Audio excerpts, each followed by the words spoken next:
Meg, I see you opted for the baseball cap today. I don't know if you've been catching any of the heat for that beanie you've been wearing in the mentions. People said you look sick, and the irony is that I'm actually sick.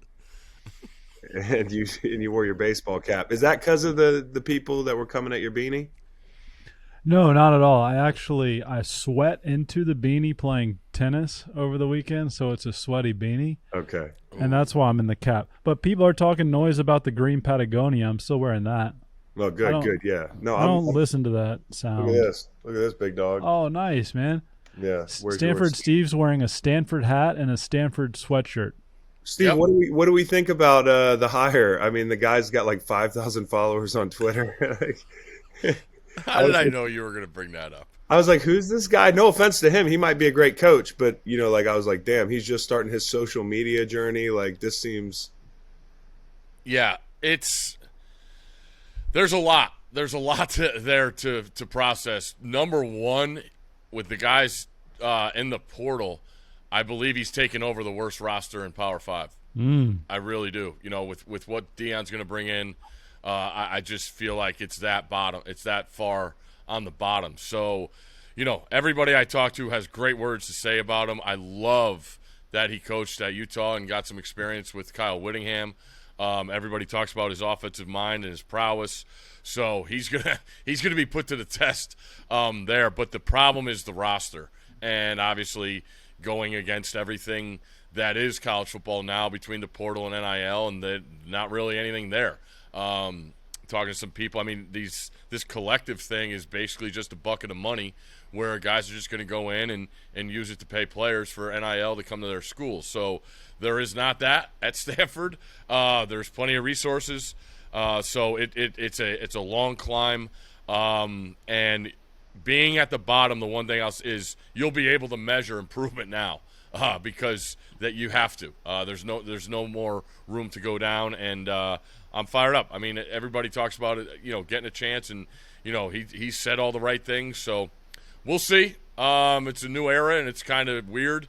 Knowing that Shaw has been there for so long and given us great times and great games and great experiences. So it's good luck to the Stanford Cardinal football program, and always support. the Utah thing. Like if you spend time at Utah, I feel positively about that. I mean, Yeah. it's the NIL thing. You can't win without it now. Mm. You just can't. I mean, and for Virginia fans listening, we don't do a good enough job there. We got to do a better job there. I mean, like these teams are going to have to sink or swim in that Yep. respect. So I will be giving to the Virginia NIL fund very shortly. Oh. Hey, Yeah. Steve, do you Yeah, care man. that this guy went to Cal at all? Oh, yeah, he's a Cal quarterback. I believe he was a GA on the Cal staff when I was in school. 4-0 against Cal. I'll just bring that up. Never Nice. lost California sweep. But it doesn't So- bother you? No. I actually like it, knowing the intricacies of when we do get to the rivalry game. I think there's things to know. So it's happened. There's a lot of guys that have crossed over and coached at both schools, so it's not the first time this has happened. All right, let's talk about the bowl games this weekend. Ooh. They're on us fast. We've got Cincy, Louisville. We got Florida, Oregon State. We got Washington State, Fresno State. We got SMU, BYU. Which one's the best game that you're interested in the most? The one you did not mention, and that is UTSA against Troy. Yeah. This very rarely does it work out like this, guys. We got two conference champions playing, which is awesome. They're two really, really up-and-coming programs. I've talked about UTSA for a while, just, loving what they do. They got a funky offense. They've gone through two offensive coordinators. Their coordinator from last year went to Illinois. You saw them improve this year. And then they just lost their coordinator again. So that's what I have to try and find out is how they'll be. I believe everybody's going to play for them. They did have their best receiver nicked up at the end of the year. So hopefully he's back. But Troy has been an awesome story. Coach Summerall down there has hired an awesome staff. Their defense is legit. One of my favorite bets I hit this year was the under in Army and Troy. I believe the final was 10-6. Glad the so under hit there in that Yeah. Army game. I wish I had the old Lightning under bets on that one. We could have cashed a lot. So, no, I'm just fired for this matchup because it's two really, really good teams. I know it doesn't have the name prowess, but Troy brings to the table a really good defense. I would lean Troy, but I never doubt the Roadrunners. And I'm just fired up. The total's around 50. I see 55.5. Troy's a 1.5 point favorite. I might say under there, but that's the best game I think of the whole weekend. Florida, obviously, you get the news about Anthony Richardson. Yeah. Entering the draft and that sort of thing. I'm not in love with it. I know a lot of people are like, "Oh, this is the quarterback class." Like, I don't know. I don't know. And Anthony's the only guy that gets me excited. And I'm right there with you. Now, here's what I'll say. I believe his tape and what he did, and it wasn't great. I think it was around 53% completion percentage. I think it's better than Josh Allen's coming out. I think that comparison is legit. You talk about a wow factor, whether it's running and arm strength and just overall ability, I think they're really, really similar. Now, will he have the mindset to improve and take coaching like Josh Allen did to take that monumental step at the next level? He did play against SEC teams.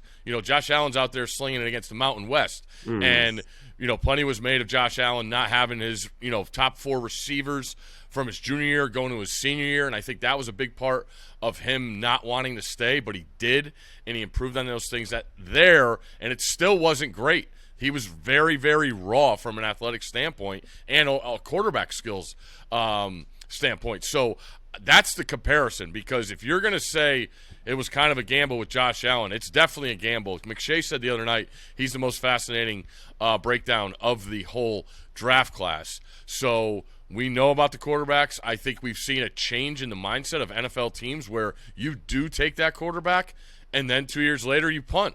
So it's a fascinating deal.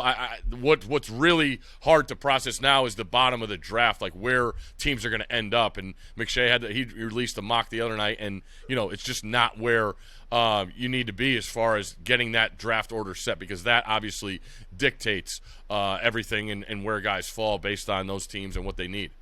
What's your take on Levis? Does Levis remind you of anybody?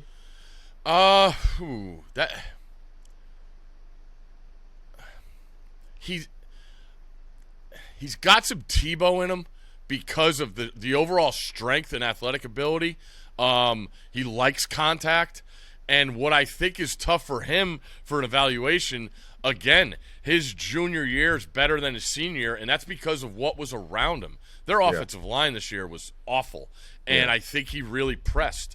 And I think that really affected his reads, his keys, and his overall timing of what you want to see for a guy that's supposed to be a first-round pick. So I think it's a really tough evaluation, and I wonder about these, big, strong quarterbacks. You don't see them succeed. I think back to a guy like Jake Locker. Jake Locker was an unbelievable athlete, great runner, big, strong, and just couldn't do it at the next level. So you factor that, and Levis has gotten nicked up by injuries, and that has to do with not being able to be protected. That's the scary part. He says all the right things, and all that stuff, and social media loves him. So we'll see. I put him right there as with Richardson as far as a need to know more, but you're not going to get it. I mean, it's done. The ceiling on Richardson is just so fucking high, dude. Yes, agreed. Admittedly, he hasn't been incredibly pinpoint yet, but I mean, it just depends on how good you think the coaching is at the next level. Because if you can unlock whatever it is out of that guy, he'll take the league over. Now, I'm not saying I know that for sure, but when I look at mortgaging the future, at least for a couple years, on a top 10 quarterback, a top 5 quarterback, there's nobody in this draft that I'm positive about. I mean, Young, he's a little guy. I mean, I do worry about that stuff. I mean, you talk about big quarterbacks, big, strong quarterbacks, their track record. I do worry about that stuff with a guy like that. I mean, his tape's, it's dazzling, Macon. How you like that adjective? Hey, Steve, I wanted to ask you about you and your buddy the Bear. you guys' last show and all that? Like, has it been pretty sad? You guys, he's moving on to, what is it, Fox? Yeah. Fox Sports? Yes, he is. It's an awesome opportunity for him, one that he obviously couldn't pass up, and he's going. And for all the people wondering why the podcast will end, is because the Bear is not A-Rod. Only A-Rod can work for Fox and ESPN. That's interesting. Correct, okay? So the Bear is not A-Rod. It's not a crossover deal here. So that is why it is ending. And, yeah, it's crazy. We kind of, both behind the scenes guys for much of the start of our career at ESPN, and got to the forefront in front of the camera because of on Scott on my side and Kirk and the game day guys on Bears side. So we had a lot of the similar thoughts, and it was just awesome to talk every week, and sometimes 2 times a week. And now with Daily Wager and College Football Live, being able to be on TV shows together, it was just awesome. And I'm really happy for him now. He's got a lot more responsibilities as he heads there, and he deserves it. One of the smartest minds there is. I mean, you talk about a college football encyclopedia. Nobody compares to the Bear. He could not even you. No. Historically, no chance. I mean, he could rack his brain. I mean, on a dime, he'd be incredible. I'd put him up there against the Schwab. I mean, the Schwab was Schwab. I stumped the Schwab. You did? Okay. 3 times in person when I met the Schwab. I asked him like 3 pretty layup-y questions, and he didn't have the answers. Now, he was a perfectly nice guy. The best. But no, he's a nice guy. But he didn't know who stopped Warwick Dunn on the 1-yard line in 1995. Oh. He didn't know who the Penguins lost to in the Eastern Conference Finals that one year. He didn't know. Like, I just hit him with anything I knew, and he didn't know. So I just I give. Did that make you feel good? I was like 23 years old. It was like Wow. I met him at the draft, and I was like, he probably gets that shit all the time too. The Schwab. It'd probably be annoying as hell to be him for reasons like that. So. Who's going to be your next co-host, Steve? Yeah, that's interesting. I don't know. Free agency's open. We're in free agency season. The portal's open. I got to check the portal, and I'm not sure I have an NIL to convince guys. So we're kind of behind. We're behind the process there, but we will see. Plenty, obviously, talks and conversations have been had already. But we will tape our last one, the 21st. I believe that's next Wednesday, and that'll be out. So I appreciate you asking about it. Who's your favorite personality in college football, if you had to pick one? Ooh. Like, if you could do a project with somebody that you're like, I really like their work, but I've never worked with them. You're talking media only? Yeah, media. That's a great question. I'm full of them. I've been sitting in my fucking room 3 days. You got the yellow pad out, just jotting thoughts down as the mind wanders. Man, favorite personality. They come out with these 100 deep lists of college football personalities. It's crazy. Yeah. I mean, I still don't think Herbie gets enough credit for how good he is, especially in the calling games aspect. I think he's phenomenal. He always hits on what you should be watching. And in the matchups in that game, he deserves the pedestal that he's put himself on with all the responsibilities. Reese Davis is just, I mean, you talk about encyclopedia. He will be fine without the Bear. Reese is one of the smartest guys. Reese might be there. David Pollock's awesome. Maybe Pollock. Yeah, that'd be cool. Maybe you can pry Pollock into the podcasting world. Yeah. I got one more question on college football before we move on to the pros. But this morning I almost called you because I was like, I heard the Purdue quarterback wasn't playing. The line was sitting at 11, and now it's 14. Yeah. And that would be an example of a game because of all those points, because of what I saw from LSU going to Texas A&M. Like, I got that information last night, and I was like, I texted Macon, but I didn't bet it because LSU just kind of scares me a little bit. Like the variability of how they can perform, and it is a bowl game. How good is that backup at Purdue? How do you, just because the news broke today, is there anything enlightening about that matchup in 2023?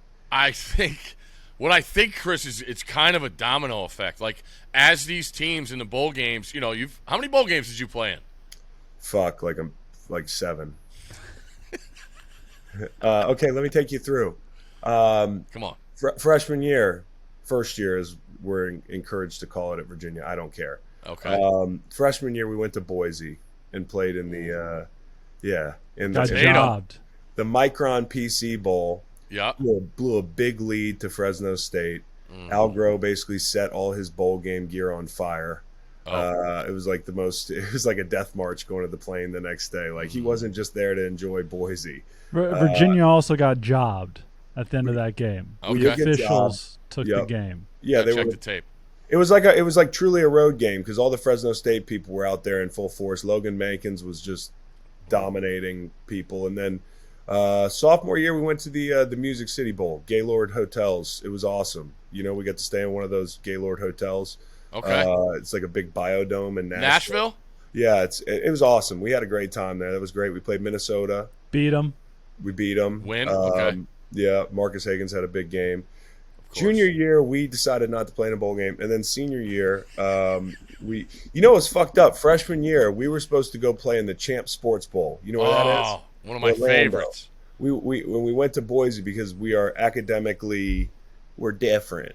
So we decided it was during exams and yeah, it was brutal. And so then you had a choice, and Boise became the choice. You're damn right it did. Over Mickey Mouse. Fuck yeah. And then senior year, we went to the Gator Bowl in a loss that still haunts me. We were talking. It's a good time to talk about Mike Leach because Mike Leach was the coach at Texas Tech. We got Dola? beat. Yeah, Dola. These big splits. I don't know if you saw my tweet, but they had the big splits. Monster. It was just bizarre. Graham Harrell, the whole thing. Rylan Reed was the tackle. I got to hang out with him down the line, but I got to meet Amendola when he came to St. Louis, and we became friends. And I'm sorry if you've heard this story, but Macon hasn't been on, and you haven't been on to talk about Mike Leach. Absolutely. We used to drunk dial Mike Leach at Bonnaroo like all the time, and this dude would stay on the phone like he had nowhere to be. I mean, I absolutely loved talking to the guy. I don't remember much of the conversation, but over the years, I mean, and now in his passing, I think that was the biggest theme. When I saw everybody's anecdote was like, whoever you were the most important person in the world while you were having that conversation with him. He was truly not too good to stop and talk. No. Where he was, I mean, he was present in that moment and treated everybody like they were family. I thought that was really cool hearing some of those anecdotes. I've been looking for the word. I know we have an English major on this podcast, but the word is just how unorthodox he was in his approach to things, whether it was conversations, which went off the rails. I remember, before the Crabtree game, the greatest night in Lubbock, Texas history.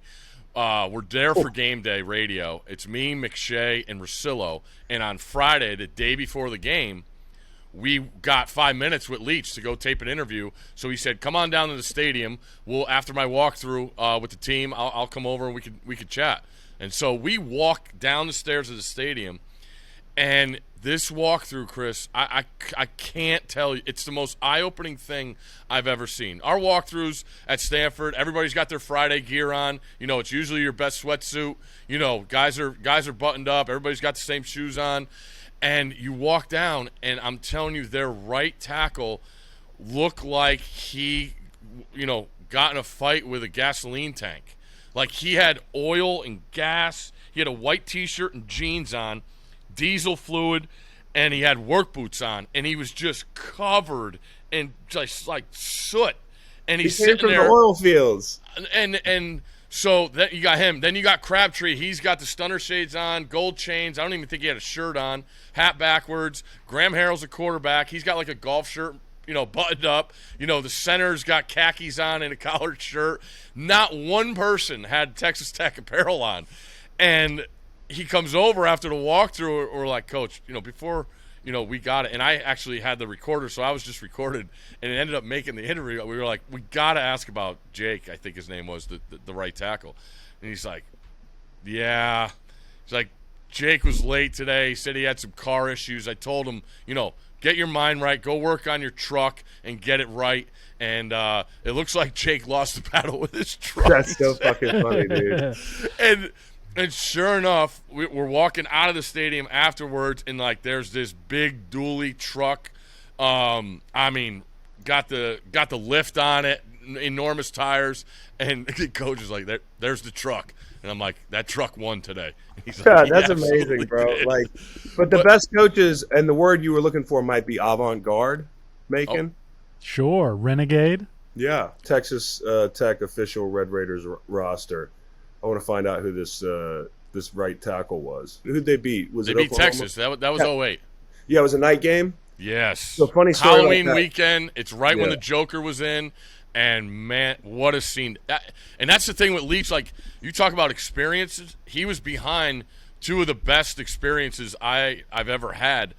Traveling with Game Day. It was that night in Lubbock, which followed me driving to Amarillo, Texas, in the middle of the night for a 6 a.m. flight, and 08, still when your phone would go roaming. Did you get there by morning? Hey, did you get there by morning? Yep. I did. And the Washington State game day there. Finally getting game day there. And he didn't want anything to do. He wanted the fans there.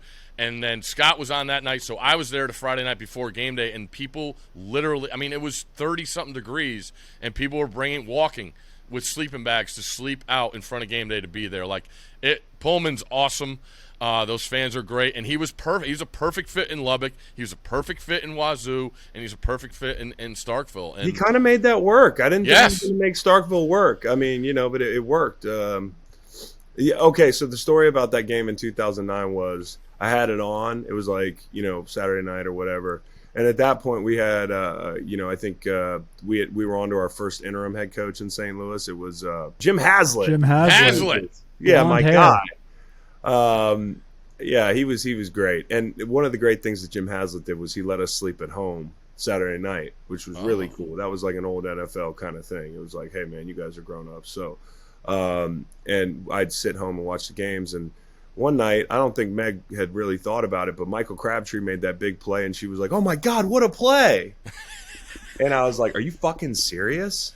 I was still not over that bowl game. We got an actual argument over Texas Tech because I was like, how could you cheer for that team in any capacity?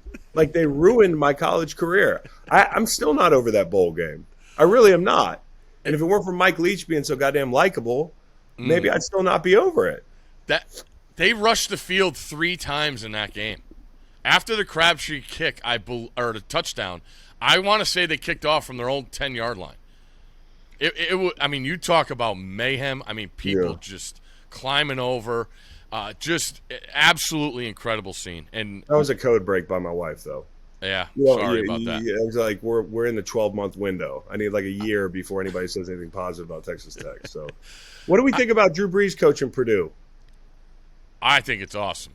I just think it goes back. Like you mentioned the bowl games, you remember them, and that's when I went to college, you played to go to a bowl game, get bowl swag, get a little per diem in your pocket. We went to the Rose Bowl. We were there for 2 weeks. We stayed at the Lowe's in Santa Monica for a week. Then we moved to the Beverly Hills Hilton. You talk about living it up. Those are some of the best times of my life in Southern California. You got a little money in your pocket. You're going out, hanging with the guys, and it's just you. Those experiences, and I get it. Guys are looking at the next level and everything, but those are the camaraderie of everything. Those are the times we still talk about those times, and it's just a shame that guys just throw it away and punt on it because it's a different world now. But like I said, that was the goal to go to a bowl game, get your swag, and it's a shame to see guys punt on it because that's what it was about when I was playing. Well, I just got word that the Texas Tech tackle, his name was Jake Johnson. Wow, he's 6'7", 370. He was a senior from Blessing, Texas. There you go. And Shocker, the guy that came in for Ryland Reed and wouldn't shut his fucking mouth the whole game, was not the starting right tackle the next year. Fuck that guy. Okay, and then I'm like, you haven't been able to get there. You got me split out to the opposite fucking hash. They're doing that because you guys suck.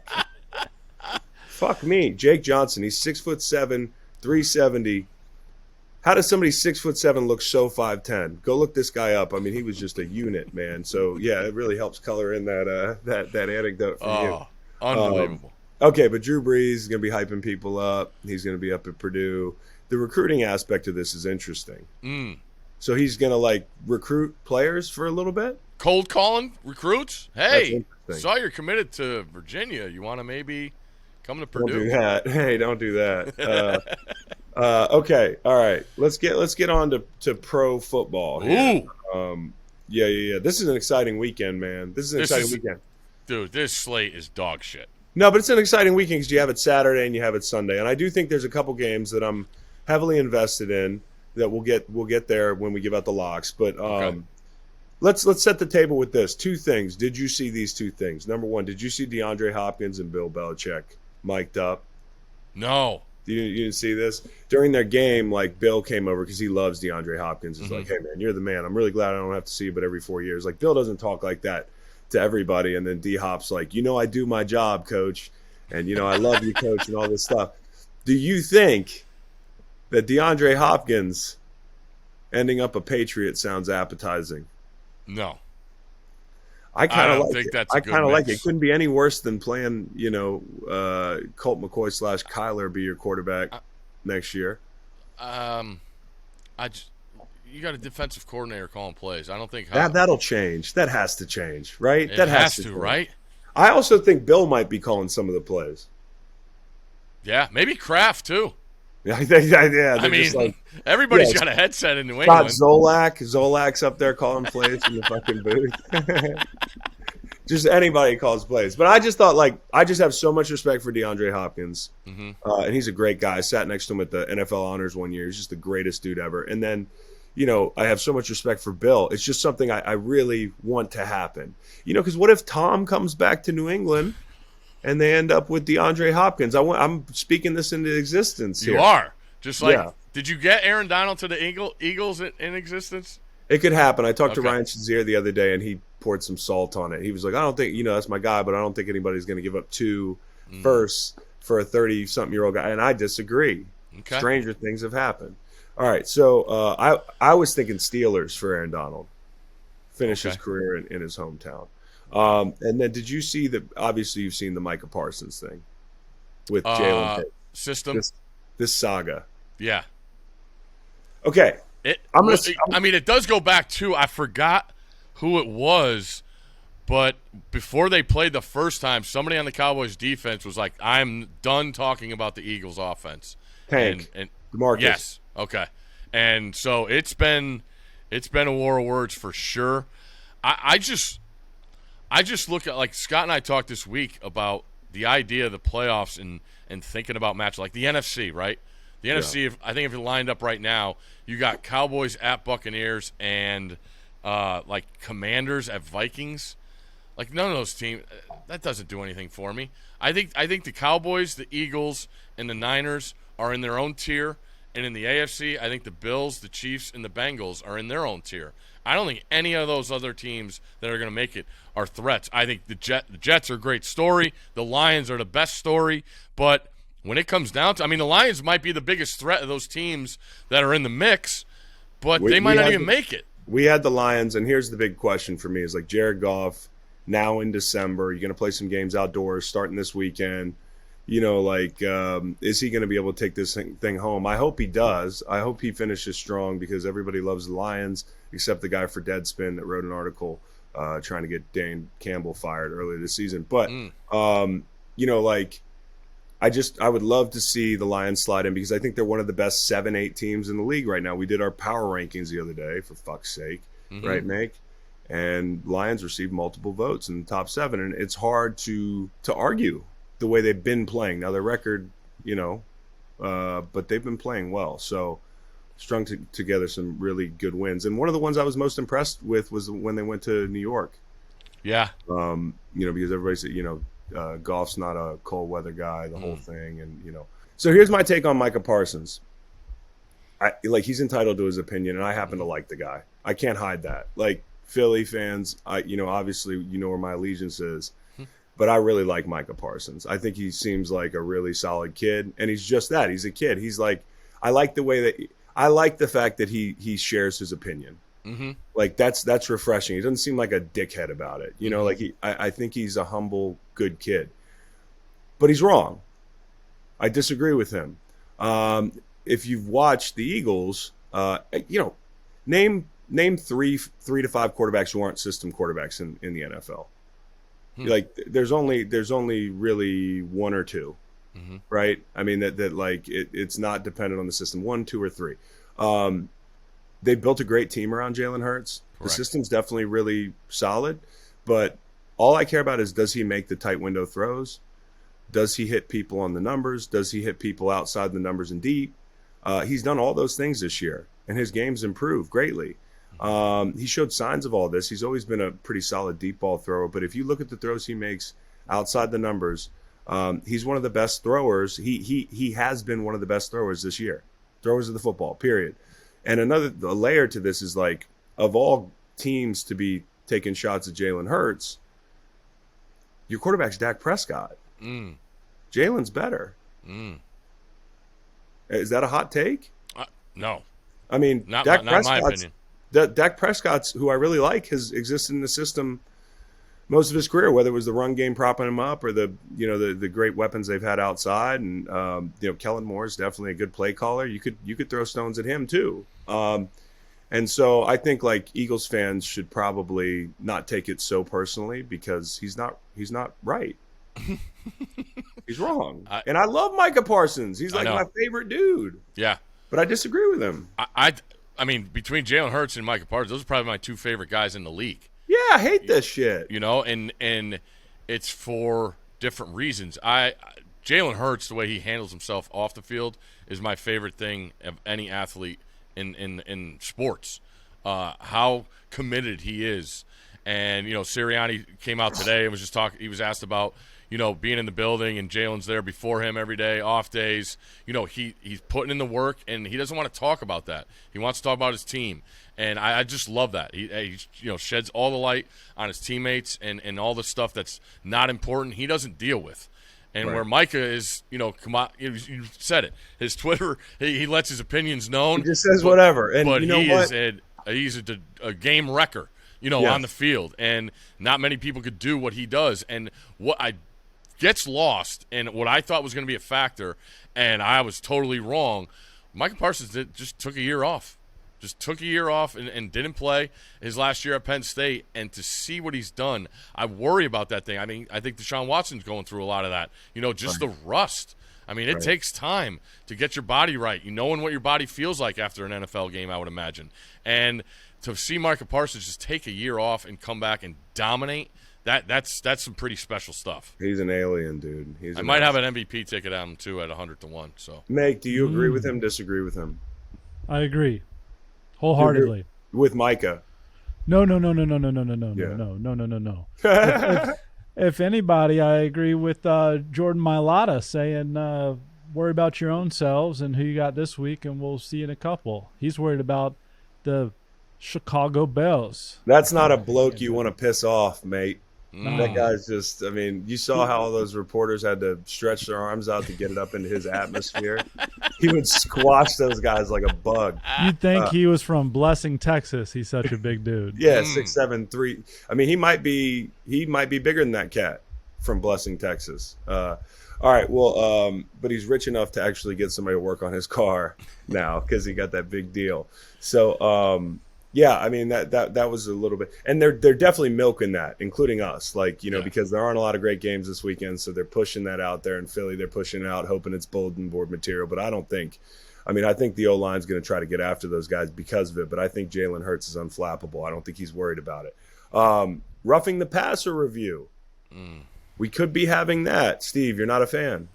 I just go back to the call in the Dolphins game, awful. That needs to be reviewed. Yeah. If we're going to sit here and sit on review, you can't get that wrong. It's such a huge play, and it's just because he had his hands high. That's the only reason, and it looked like he hit him, and he didn't. It's just bad. It's really bad, and they ended up punting 3 plays later, but still that was huge. 2 minutes at a critical point of the game. This makes a lot of sense though, because you have the functionality of being able to punish people for putting quarterbacks in harm's way, because I get that. Like, I've watched playoff games between two backups before. I don't want to see that anymore. Honestly, I get the whole thing about protecting quarterbacks, but if we have a 30-second process, it's pretty easy. We can tell in 15 seconds at home. It's cut and dry. That they just radio down to the fucking field. But I don't know that I have faith in them getting this right, because they couldn't even spot. Nelson Aguilar had to go find Devontae Parker the other day. I know it's like a totally different deal, but listen, if they would just let Twitter run this process, I think we'd be fine, right? You tweeted about it. There was some expedited review, maybe even in that game. It was for the Aguilar drop.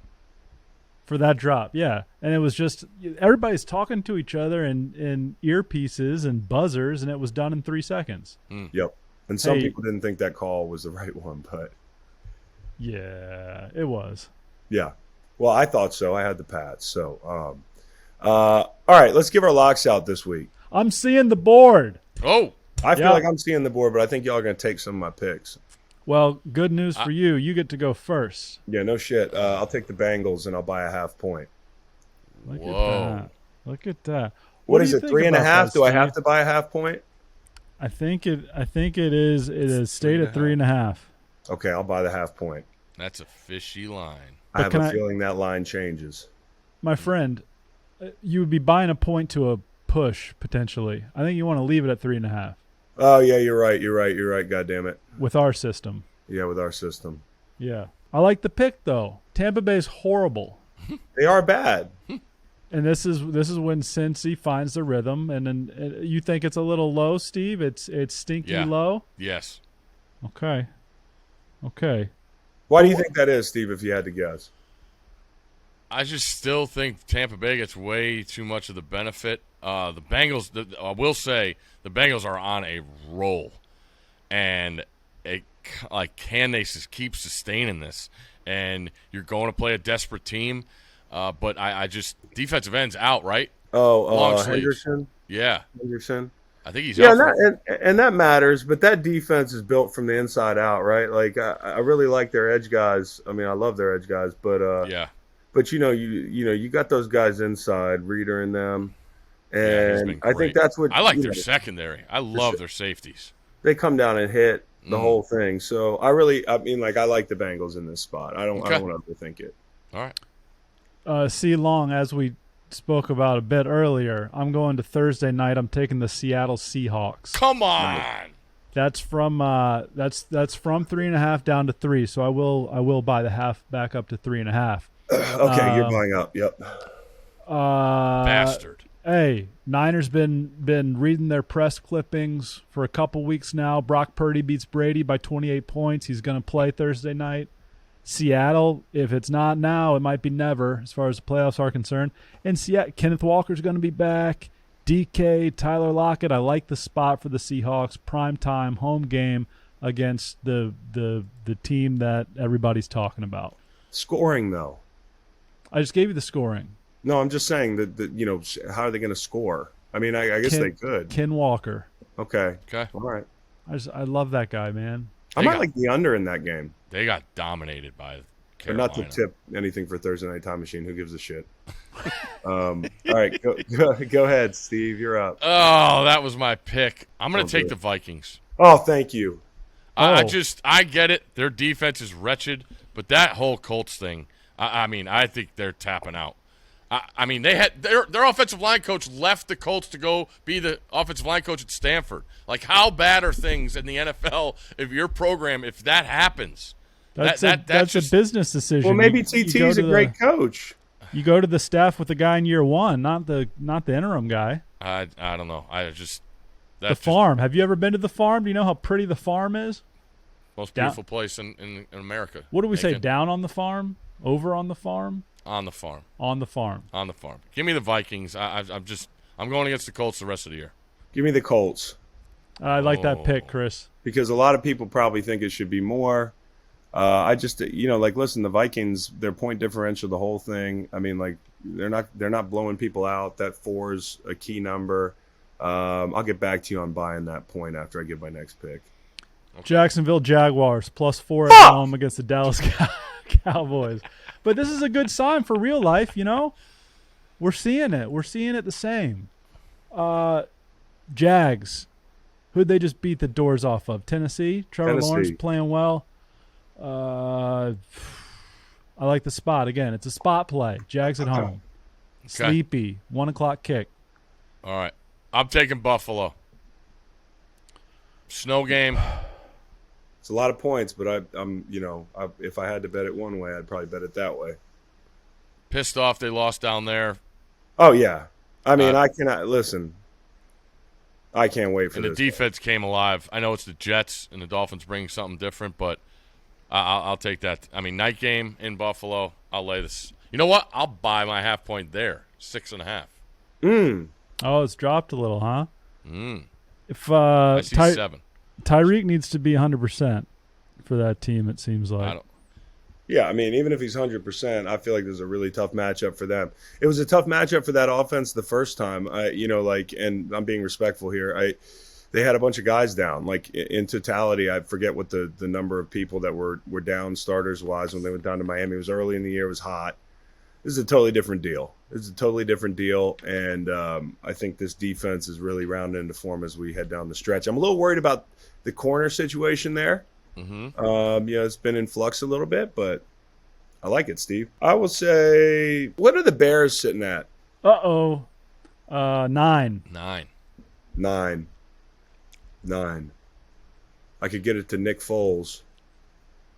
9.5 you're talking about? Steve, you like that dick joke, huh? Okay, yeah. Let me have the Bears, and let me buy the half point on pick number 2 there. Get the Colts to 4.5. That's a shame. I'm gonna have it on my phone. Hopefully, I'm gonna be on the men by the time Houston comes to town because I want to hit that game. And that's a 1 p.m. kickoff for that. On Saturday, I think it is Indy and Minnesota, and Houston is too. So I'm going to be in JPJ testing the Wi-Fi. Oh, we got Ting at JPJ. You'll be in fine shape. Good. Oh, look at this. I had 1, 2, 3, 4, 5, 6 picks written. 5 have been taken. Oh, so we're clustering.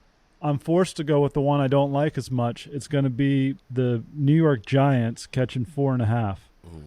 I think people think perhaps that's the right side. Okay, I'm glad to hear you say that. A lot of points. Isn't it too many points? By it's a lot of points in a low-scoring game. I mean, the total's at like 40.5, and we know what happened with that total last time. That was hilarious. And then, the fact of the matter is, like, go look at They got a lot of money on the Giants right now. I think like half the tickets, but like damn near all the money is on the Giants. And it's prime time. Prime time loves to go under this year. It sure does. I'm going to take another under. The best game, most excited I am for a game this week is Lions-Jets. I say under 44.5. You think Zach Wilson plays they're going to play Mike White, right? Or Mike are we White. doing this? Are we doing this thing or no? Let's not do this thing, guys. Because that would be bad for. I honestly believe that would be bad for Robert Saleh to trot Zach Wilson back out there. Once you put your foot down, you're like, I'm doing this for the team. Yeah. Until you see something from Mike White that looks worse than what you saw from Zach Wilson. Especially a week after he just did, unless he has like internal bleeding that we don't know. That's what I was going about. to say. He missed 4 plays. That's it. 4. Dude, that guy is fucking tough. You heard Dan Campbell talking about him. Dan Campbell couldn't even contain himself. He was just like, "I was amazing." What other sport are you like? He had to leave the game for a couple minutes just to see if all his insides were intact, and then he came back. I'm like, bro, we just played such a gladiator fucking sport. The way he got hit by Matt Milano was unreal, dude. Man, and it was clean too. Everybody likes to say Milano's dirty. No, I mean the AJ Dillon tackle was a little, but it's hard to make those decisions in real time. I will say this. I'm fascinated by this game because every Lions fan thinks they're going to lose, and every Jets fan thinks they're going to lose. That's so funny, man. They've gotten to this point, and I love those two fan bases. I really do. They've been through hell in my lifetime. And this is this is the ultimate who's going to take the next step. They both need wins. And, talking to Damian Woody, and he made a good point. The Jets are a year ahead of schedule. They thought next year, was going to be their team. And to be there right here at this point, and you get a home game, like you have everything you want. And it's just, in my life, both these teams have just failed miserably when they get to this point. So that's the game for me this weekend. Yeah, that's a game that I'm going to have a hard time betting because I don't know who to root for. Yeah, I mean, maybe I just bet the total. Imagine Salah and Campbell in the octagon. Like, that would be the longest UFC fight. No, neither guy would give in ever. I don't know that it would take that long. Really? Dan Campbell's size is overwhelming, man. Salah's a badass, and he's hard. He stays hard like David Goggins, the whole thing. But like, he's clean shaved. He's like got high testosterone. You can just tell. Like, he's just a virile. Is that the word? English major. He's a virile guy. Like, I just don't think. I think the size of Dan Campbell. He's an old NFL tight end, dude. Wow. See, I just see both guys bloodied and. Oh, they're not going to quit. Asking for a 6th round. It'd be amazing. It would be amazing. Maybe they need to fight at midfield after the game. No, they're too good of guys. That's going to be a strong-ass hug, though, after the game. Oh. Like, those guys, that's a good – we've got to get the camera on that one. Is that going to be the best hug of the weekend? I might be the best hug of the season. Josh McDaniels Josh and Bill Belichick. Yeah. That's going to be one that we got to watch for this weekend. How about Josh McDaniels and Matt Patricia? Oh, man. Just a couple of offensive minds. Yeah. And Mac Jones this week talking about it. I'd be scared because Patricia's got the beard and then he's got the pencil. Like, that's scary. You gotta be careful of the pencil, like a little tilt. Lead poisoning. All right, who's sleeping best? We got to do the Helix mattress. Go to that Helix website, type in code Greenlight. You'll be amazed at the discounts, the freebies, etc. And then you're going to be sleeping well, just like Line. Well, not me. I'm not sleeping well. They gave me codeine, and I refuse to take it because I know that shit is pretty good, and I don't want it to be too good. You know what I mean? I've been sleeping like shit. So let me take a look at this. Can I come by and get some of that codeine? Yeah, you want some? Yeah. Okay. Just dabble. Yeah. Let me. I got one. We can't go back to just looking at who's on a bye now. We got to do the hard work.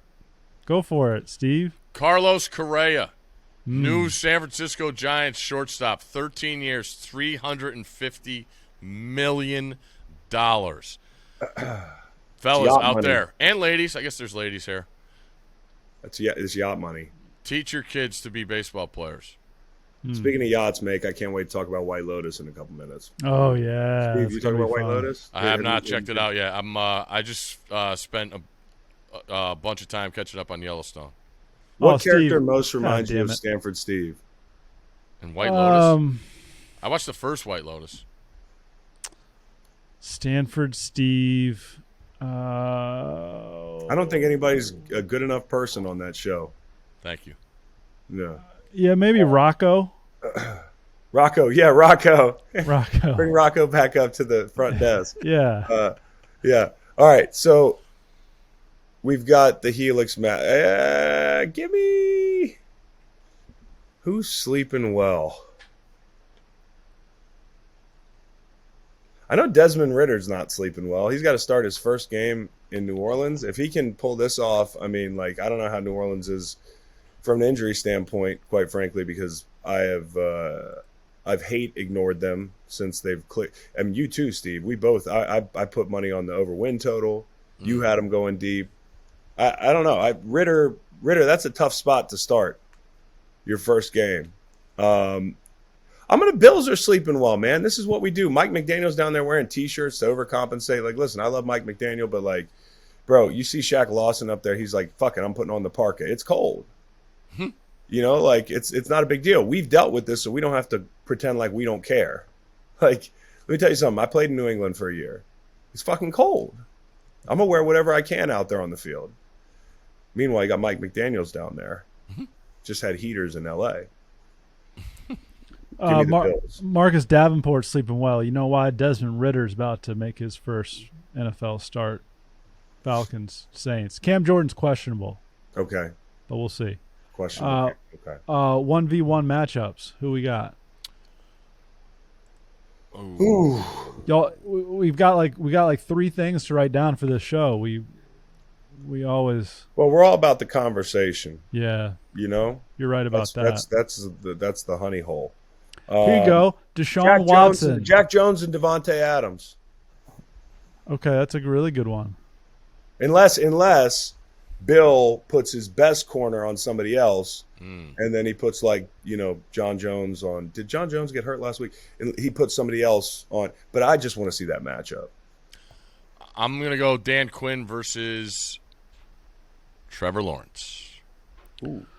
Word. I'm gonna go Deshaun Watson against. I don't know, Roquan Smith. It's Browns are now a 3-point favorite. It'll probably be Tyler Huntley. It's Deshaun now, 2 games under his belt. It's time to show signs of the old Deshaun, or else this is going to be an all-timer of a contract. Cannot wait. They deserve every bit of it. Another one is Horn Pickens down in Charlotte. That's going to be a fun one if those two end up going back and forth. That kid's quietly become a hell of a player. Yeah. And people aren't watching those games, but he really can play. I'm talking about Horn. I think people have figured it out with Pickens. Okay. Cool, guys. Oh, Brock Purdy against the 12th man. Oh, yeah. That's true. That's the other point making. That you mentioned the Seattle stuff. I think this is a big deal for Purdy. He's not healthy. He's going to start, Schefter just said. But going on the road now, I expect them to run the ball a lot. Seahawks winning record in Week 15. Steve, appreciate the time, my brother. Thank you, guys. Get better. I miss you guys. Great seeing you last now. weekend, Chris. I hope I didn't get you sick. I was fine. Yeah, it was great being with you guys. A lot of fun. Listen to the full podcast on Spotify, Apple Podcasts, and other podcast streaming platforms. Wherever you want to get the podcast, you can get the podcast. Pretty simple. New episodes every Monday, Wednesday, and Friday. Don't forget to like and subscribe for more content. Podcasts get pretty wild. This is real tame.